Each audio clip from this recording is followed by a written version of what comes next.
అదిగో తాటి చెట్టు, ఇగో తాటి బూరెలు. తాటి బూరెలకి 1/2 కప్పు కరాచీ నూక, 1 కప్పు బియ్యం పిండి, అదే కప్పుతో కప్పు బెల్లం. ఇప్పుడు ఇదంతా మెత్తగా కలుపుకోవాలి. పిసికేసి మెత్తగా చేపెట్టి కలుపుకుంటే బాగా కలుస్తుంది.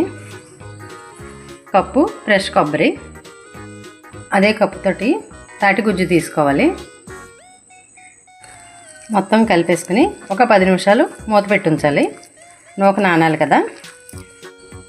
10 నిమిషాలు అయ్యాక మొత్తం మూత తీసి మొత్తం పిండంతా ఇలా పైకి కిందకి కలుపుకోవాలి. నీళ్లు తడి చేసుకోవాలి. నీళ్లు తడి చేసుకుని కొంచెం నిమ్మకాయ అంతా పిండి తీసుకోవాలి. రౌండ్గా చుట్టుకుని కొంచెం ఇలాగా వత్తాలి. ఆయిల్ వేడెక్కాక ఒకటొకటి వేసుకోవాలి. నీళ్లు తడి చేసుకోవడం, ఇలా ఒక్కసారి బొటన వేలుతో ప్రెస్ చేసి వేసుకోవడం. ఇలాగా బ్రౌన్ కలర్ వచ్చేదాకా వేయించుకోవాలి. సిమ్లోనే పెట్టాలి మంట.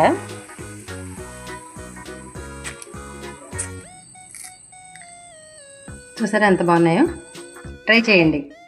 మీకు ఎలా వచ్చిందో కామెంట్లో చెప్పండి. రేవతి నీకోసం తాటి బూరెలు ట్రై చెయ్యమ్మా.